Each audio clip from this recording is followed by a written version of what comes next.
Welcome to Penrose Learning, where we make understanding easy. You start by opening the printer queue so you can see what's blocking output.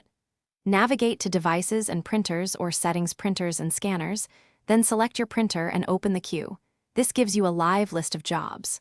Look for documents marked Error, Paused, or Printing. Those typically cause backups. Once you locate the offending job, you'll be ready to remove it. Make sure to note the username or document name in case you need to reprint or audit later. Once the queue is visible, take action on the specific jobs. Right-click a job and choose Cancel to remove one item, or use Printer Cancel all documents to clear the queue when many jobs are stuck. If jobs stay listed, stop and restart the Print Spooler service from Services, MSC, or the command line.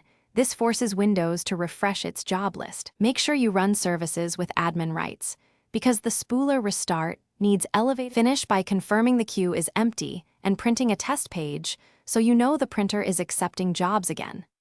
If canceling and spooler restart didn't work, reboot both the printer and the host computer to clear any device locks. Should the issue recur, update or reinstall the printer driver, check network connectivity and printer firmware, and inspect spooler or event logs for error codes. These steps explain why failures happen and point to a permanent fix if a specific driver or network fault repeats.